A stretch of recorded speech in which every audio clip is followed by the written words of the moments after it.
Assalamualaikum warahmatullahi wabarakatuh. Saya Mayang Amelia dari Fakultas Keguruan dan Ilmu Pendidikan.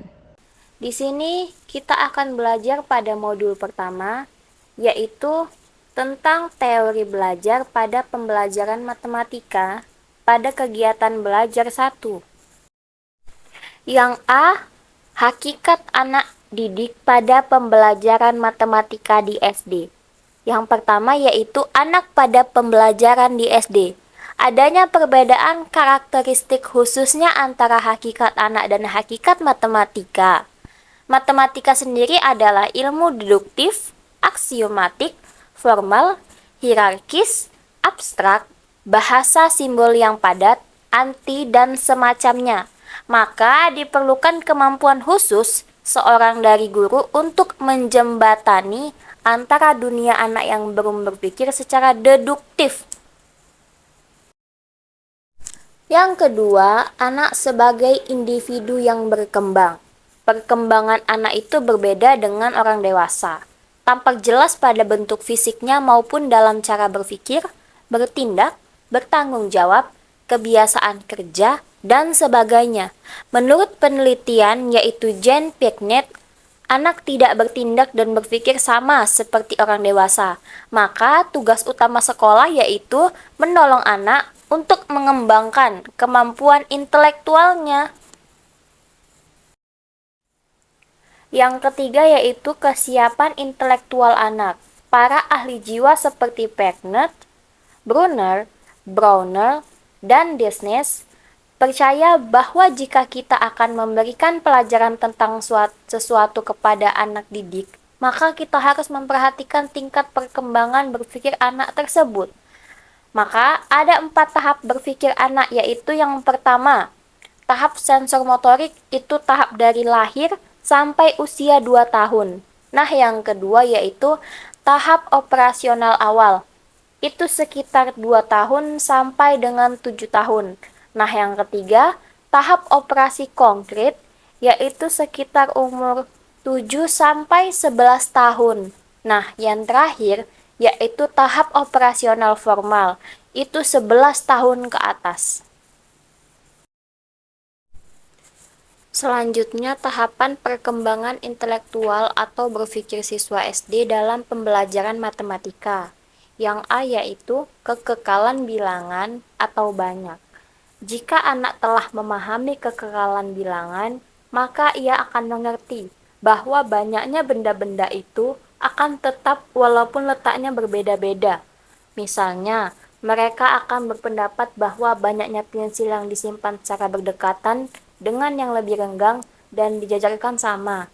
Tetapi, bila siswa menyatakan bahwa banyak pensil tersebut tidak sama karena susunan atau cara menyimpannya berbeda, sehingga kelihatannya kan berbeda, maka ia belum dapat memahami hukum kekekalan banyak.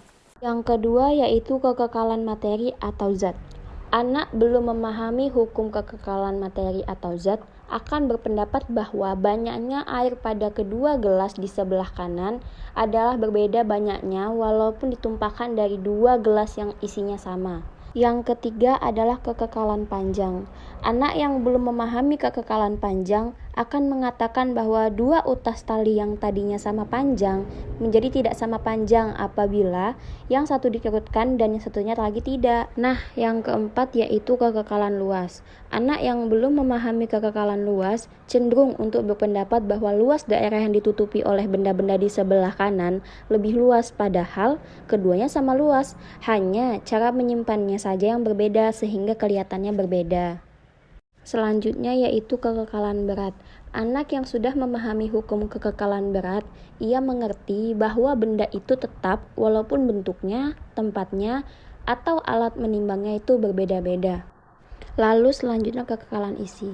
Biasanya anak sekitar 11 atau 14 tahun sudah memiliki hukum kekekalan isi. Misalnya, ia sudah mengerti bahwa air yang ditumpahkan dari sebuah bak atau gelas yang penuh adalah sama dengan isi semua benda yang ditenggelamkannya. Lalu yang terakhir adalah tingkat pemahaman. Tingkat pemahaman usia SD sekalipun di kelas-kelas akhir, mereka tetap terbatas. Mereka akan mengalami kesulitan merumuskan definisi dengan kata-katanya sendiri. Mereka belum bisa membuktikan dalil secara baik apabila mereka bisa menyebutkan definisi atau dapat membuktikan dalil secara benar, maka besar kemungkinan karena hafalan bukan pengertian. Pada bagian B, kita akan belajar teori-teori matematika pada pembelajaran matematika di SD. Yang pertama yaitu teori belajar Brunner. Teori belajar Brunner memiliki 3 tahap, yaitu yang pertama tahap enaktif, yang kedua tahap ikomik, dan yang ketiga adalah tahap simbolik. Brunner dan Kney telah memutuskan 4 teorema pada pembelajaran matematika, yaitu sebagai berikut. Yang A, teorema penyusunan, yang B, notasi, yang C, pengontrasan dan keanekaragaman, dan yang terakhir adalah teori pengaitan. Yang kedua adalah teori belajar Disnes. Disnes memandang matematika sebagai pembelajaran struktur, klasifikasi, struktur, relasi-relasi dalam struktur, dan mengklasifikasikan relasi-relasi antara struktur. Ia percaya bahwa setiap konsep matematika akan dapat dipahami dengan baik oleh siswa apabila disajikan dalam bentuk konkret dan beragam. Selanjutnya yaitu teori belajar Van Heel. Menurut Van Heel, ada 3 unsur utama dalam pengajaran geometri, yaitu waktu, materi pengajaran, dan metode pengajaran yang diterapkan. Jika ketiga unsur utama tersebut dilalui secara terpadu, akan dapat meningkatkan kemampuan berpikir siswa kepada tahapan berpikir yang tinggi. Adapun tahap-tahap belajar geometri menurutnya yaitu tahap pengenalan, analisis, pengurutan, deduksi, dan akurasi. Selanjutnya adalah teori belajar Brownell dan Van Engen. Teori belajar ini mengatakan bahwa pada hakikatnya belajar merupakan proses pembentukan hubungan antara stimulus dan respon. Dan yang terakhir adalah teori belajar Gersner.